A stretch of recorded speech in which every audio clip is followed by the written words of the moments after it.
Hello les amis, c'est Mitsu 3D. On se retrouve aujourd'hui pour monter et tester rapidement la MDR 3 V3 SE, une des dernières nouveau-nés entrée de gamme de chez Creality.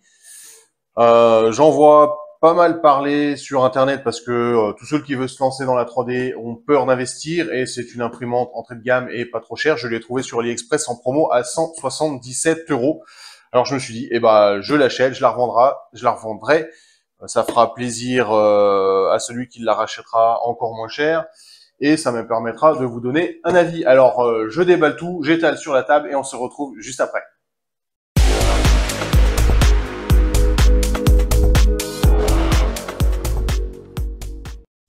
Alors, une fois déballé, les portiques en Z, la base du châssis, deux, trois bricoles annexes, on a le porte-bobine, le petit écran avec son petit bouton, ça fait cheap, mais ça a l'air plutôt correct. Le câble d'alimentation, hein, rien, on n'apprend rien, il y en a sur toutes les imprimantes. Une petite pochette avec apparemment une aiguille pour déboucher une buse. J'aime pas trop ce genre de système, mais ça a au moins le mérite d'être là pour celui qui est embêté. Ça arrive souvent aux débutants. Petit guide d'installation rapide et derrière apparemment une pochette avec quelques stickers. Bon, pour celui qui veut faire un petit peu de déco sur son imprimante, c'est plutôt pas mal. Et derrière, la petite pochette avec, je dirais, une cinquantaine de grammes de filament. Bon, sur une imprimante à moins de 200 euros, faut pas s'attendre à avoir 3 kilos de filament offert, mais ils auraient pu l'effort d'en mettre un petit peu plus parce que là, il y a franchement de quoi faire 2-3 impressions test et il y en aura plus. Donc, pour ceux qui achètent cette imprimante pour imprimer tout de suite, achetez une bobine en même temps. Une petite clé USB, les quelques vis pour monter l'imprimante, les quelques outils et une pince coupante. On va se faire le montage ensemble, étape par étape, et derrière lancer une impression. Alors, on va le faire en caméra embarquée. Le châssis est tout simplement des montants Z à ancrer dans les petits trous qui sont prévus pour insérer les montants, les petites barres des montants, le moteur sur la gauche de l'imprimante quand vous êtes en face de l'imprimante.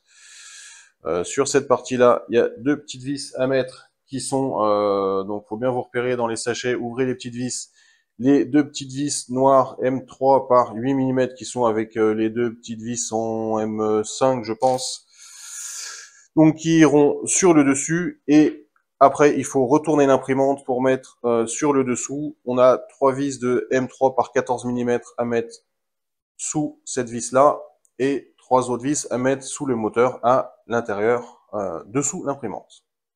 Donc la partie inférieure va utiliser les vis M3 par 14 qui sont la petite pochette où on a les 6 vis de cette sorte. Je vous les montre parce que c'est pas forcément bien repéré dans les sachets et qui vont sous l'imprimante dans les trois petits trous prévus à cet effet ici et hop, les trois petits trous prévus ici.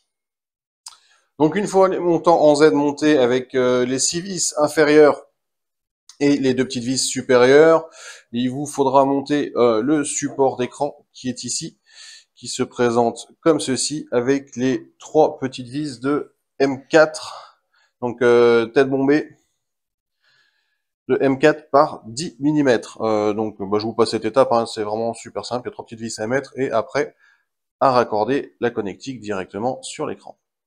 Voilà, l'écran est monté par les trois petites vis. Le petit truc appréciable, habitude, Creality, hein, qu'on a souvent vu sur l'imprimante, le petit démanchage de l'écran quand il y a besoin de l'ouvrir si on veut faire un flash. Hop, reste à monter,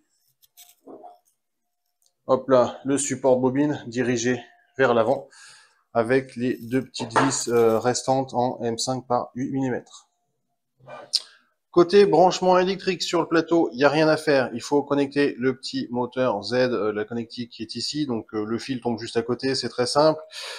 Côté extrudeur, c'est la grosse nappe qu'il faut bloquer dans le petit passant ici par l'arrière de la machine. Donc côté tige filetée, profitez de la partie souple pour le rentrer et après tirez-le avec précaution pour pas plier cette partie-là.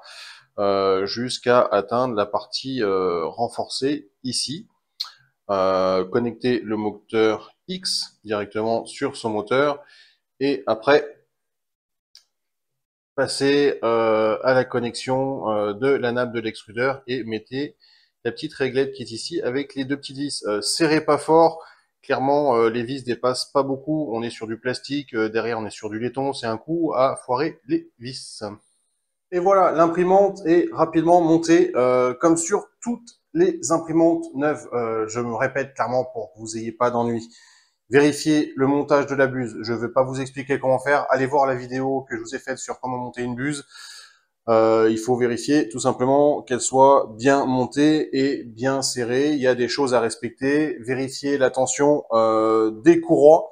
Pareil, j'ai fait une vidéo sur la tension des courroies. Vérifiez le réglage des excentriques pour vérifier que vous n'avez pas de jeu et que les impressions vont être bonnes. Moi, par exemple, tout simplement sur le Chariot X, les excentriques étaient beaucoup trop serrés et je pense même que je vais devoir soit poncer légèrement, soit changer mes roues V-slot parce que j'ai des petits points d'accroche quand je déplace. Regardez, je vous montre avec la même force tout le long. Paf, là, je sais pas si ça se voit sur la vidéo. Là, il y a un gros point dur. Il y a des points durs tous les quelques centimètres. Alors, je vais déjà lancer l'impression, voir le résultat au visuel. Des fois, ça n'a pas d'impact. Des fois, ça gêne. Bon, j'ai des roues de rechange. J'en changerai tout simplement. Ça coûte pas très cher. Mais sur une imprimante neuve, c'est un point négatif. En général, on contacte le fabricant, on lui envoie une photo ou une petite vidéo de notre problème. Il nous renvoie le matériel nécessaire pour le remplacement. Mais ça fait toujours des choses qui sont désagréables à la mise en service quand on est pressé d'imprimer. J'en reviens au côté pressé d'imprimer. Prenez le temps de faire. Bon, sur une imprimante récente aujourd'hui, on est censé avoir des réglages d'origine qui sont quand même propres, mais prenez le temps d'à minima les vérifier pour ceux qui n'ont jamais imprimé. C'est très important pour comprendre comment ça fonctionne et quels paramètres impactent sur quoi. Ça vous évitera énormément de questions et surtout des ennuis à venir. Je vais tout simplement lancer une impression, à faire l'impression test et je vous montre le résultat à la fin. Je souligne un point important avant la mise en service. À l'arrière de l'imprimante sur l'alimentation, vous avez un petit bouton rouge à basculer sur 110 ou sur 230. Vous devez avoir la barrette côté 230 et voir marqué 230 volts affiché. C'est marqué sur la notice, mais je vous le rappelle parce que si vous vous trompez, c'est un coup à griller l'alimentation. On démarre directement. Hop. En français, impression, préparation, réglage, mise à niveau. On va lancer en tout premier lieu la mise à niveau et c'est parti. Je vous montre pas ce qu'elle fait. Elle fait ses ohms, elle va faire de la chauffe, elle va faire la palpation. Tout simplement, le palpage, pas la palpation, c'est pas vraiment la même chose de son plateau. Bon, le leveling auto est quasiment fini. On voit en instantané les valeurs qui s'affichent. Donc on voit un plateau qui est tout simplement penché vers l'arrière de la machine, mais les valeurs sont cohérentes. Ne vous fiez pas trop à ça. Si vous ne savez pas trop comment ça marche, ça peut vous permettre de détecter des défauts sur votre plateau, mais dans tous les cas, ces mesures sont là pour qu'elles soient corrigées en temps réel par le firmware. Donc, même si vous avez des écarts, vous voyez 0,41 ici et moins 0,30 ici, j'ai 7 dixièmes d'écart entre les deux parties diamétralement opposées. Pensez à bien nettoyer le plateau, le dégraisser, alcool 90-95 minimum, sans odeur, sans arôme à l'intérieur, parce que c'est tout simplement des corps gras. La clé USB, je vous la montre, ce n'en était pas une, c'est un adaptateur USB carte SD qui se branche la carte SD sur le côté. On a une correction automatique du Z-Offset et on va voir comment ça marche en lançant l'impression du petit chat. Bon voilà, je vous montre, j'ai fait une petite correction du Z-Offset parce que c'était légèrement trop écrasé. Là, vous voyez le début de la première couche, on voit un petit peu les rebords. Bon, j'ai corrigé de 3 centièmes, hein, vraiment pas grand-chose. Bon voilà, je vous la montre en temps réel pour vous donner une idée des paramètres. Vitesse de paroi extérieure très lente, on doit être entre 5 et 10 mm par seconde. Le reste se fait avec des vitesses plutôt honorables. Donc là, ça ralentit parce qu'on est sur du remplissage de pont. Mais le remplissage avant était facile, je pense aux alentours de 100-150 mm par seconde. Donc je verrai ce que j'arrive à en tirer. Mais pour une petite imprimante pas chère, elle a l'air de plutôt bien remplir son job. On verra à l'utilisation. Voilà, le petit chat finit en 1h25 d'impression. Une qualité plutôt propre. Hop, on va essayer de vous montrer. Avec le contraste du téléphone, c'est pas toujours facile à montrer. Léger stringing, mais bon, finalement humide, avec des paramètres d'origine du constructeur.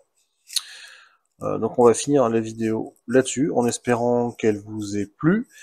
Je referai une autre vidéo quand je l'aurai fait manger quelques impressions et au moins deux, voire peut-être trois matières différentes, histoire de voir ce qu'elle vaut avec mes petits profils habituels. Il faut juste que je récupère quelques accélérations jerk sur les profils de base du fabricant pour utiliser mes profils à moi et les avoir modifiés. Comme d'habitude, n'hésitez pas, un petit like et un petit abonnement, ça fait toujours plaisir, et posez vos questions dans les commentaires de la vidéo. Allez, bonne journée à tous, salut!